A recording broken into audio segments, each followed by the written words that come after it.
and welcome to MedTech Conversations. I'm Dr. Anna Wang, speaking from Xiamen University, Malaysia, and today is May 14th, 2025. I'm so glad to be with you again today. In this podcast, we bring real voices and real medical issues into the conversation. Each week, a listener shares their story as we explore medicine, tech, and the emotions behind every healthcare experience. Today's topic is why is healthcare so slow? First, we'll look at why it takes so long to see a doctor. Then we'll explore how AI can help make healthcare more efficient. Finally, we'll discuss the challenges that AI healthcare faces and share some advice and hopes for the future. Without further ado, let's welcome today's guest, Sarah. Hi, Doctor. I'm Sarah Chen. It's great to have the chance to share my experience with visiting the hospital. Honestly, going to the hospital is just exhausting. From lining up for registration to getting tests done, waiting for the results, and then finally seeing the doctor again. It takes half a month or more. Is this really the best our healthcare system can do? You are definitely not alone in feeling this way. But here's the good news. The healthcare world is undergoing a major transformation. AI is speeding up appointments, cutting down wait times for test results, and even saving lives. That sounds pretty cool. But how exactly does it work? Can it really fix the problem of slow process? Absolutely. One major reason for the slow process is that doctors must wait for vital signs and test results. But now, some hospitals are turning to AI-powered early warning systems to help speed things up. Wow, that sounds pretty advanced. How does it actually help? Specifically, this system constantly tracks the patient's vital signs, even behavioral patterns. And when it detects something risky, like heart rate spikes, it automatically sends out an alert. This allows doctors to quickly identify high-risk patients and intervene in time. Therefore, the response time is faster and the workflow becomes more efficient. Nice! And I guess that also means better care for patients who are already in the hospital?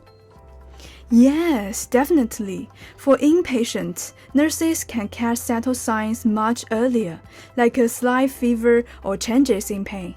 That early intervention reduces complications, shortens hospital stays, and even lowers the chance of readmission. That's great for them.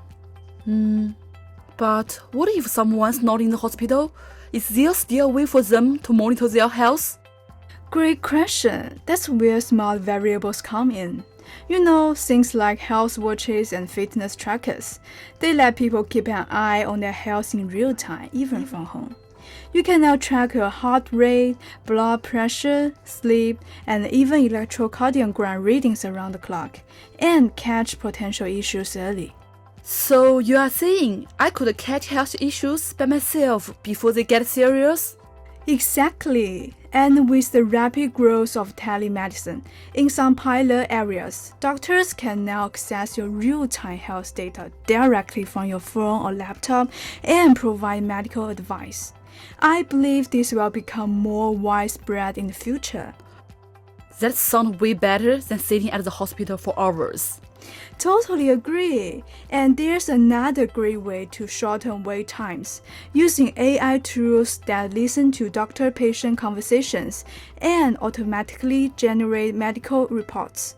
Doctors just need to review and make any necessary changes. Wait, seriously? AI can understand doctors and write stuff down? Yeah, and it's pretty impressive. It can summarize, organize, even use medical templates, which is much faster than typing everything yourself. One study found that using AI helped doctors save over 2 minutes on notes for every patient. Sounds great, but here's the thing, not everyone is convinced. I recently noted that Dr. Charles Barnett said that some AI medical tools are only 15% accurate. That's basically a coin flip. I mean, how can we trust the AI with something as serious as our health? You are absolutely right to question this. In fact, Dr. Barnett also said that the medical AI sometimes gave answers based on a 24 years old study. See, that's exactly my fear. We always hear that AI is the future of healthcare, but if it's working with ancient data, what's the point? That's a core problem, data lag. AI models are only as smart as the information they are trained on. If they haven't been updated with the latest research, they'll give you answers that are either wrong or dangerously incomplete. So, why are people still saying AI can improve healthcare? You know, despite all the concerns, there are actually some real-world cases that can offer an explanation. For example, wellness expert Dr. Nina Wen pointed out that AI-assisted cancer screens can significantly reduce misdiagnosis. So, when AI is used as a tool to support doctors, not replace them, its potential becomes more obvious. So it's more of a sidekick, not a superhero? Exactly. And like every good sidekick, it needs to be transparent. That's why I'm a big fan of expandable AI. Instead of just telling us this is concern, the expandable AI shows us why it thinks that, what pattern it saw, what evidence it used. That way, doctors can verify and cross-check the reasoning, not blindly trust a black box. That makes sense. But isn't this also a people problem? I mean, if we don't have enough doctors who understand AI, or enough developers who understand medicine, won't the tech just keep missing the mark? You hit the nail on the head. Dr. Teo Chishin has raised this issue too. There's a huge gap between AI developers and healthcare professionals. We need more interdisciplinary experts, people who speak both medical and machine. So how do we build this kind of team? Universities can play a big role. They could launch joint graduate programs, say Medicine plus AI, and assign dual advisors, one from medicine and one from computer science. Okay, that sounds like a smart idea. Let's say one day, AI becomes super accurate and reliable. That's great. But doesn't that mean my medical records will be part of its training data?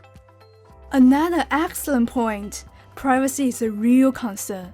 That's why in the US, we have laws like HIPAA, the Health Insurance Portability and Accountability Act, which protects sensitive health information.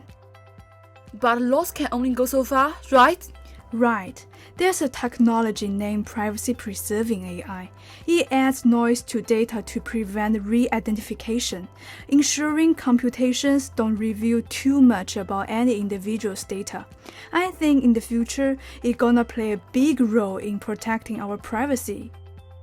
Sounds like we are not there yet. But at least we are thinking in the right direction.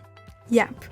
So today we took a deep dive into both the promise and pitfalls of AI in healthcare, like how AI can reduce misdiagnosis, improve real-time monitoring, and even help doctors by auto-generating records.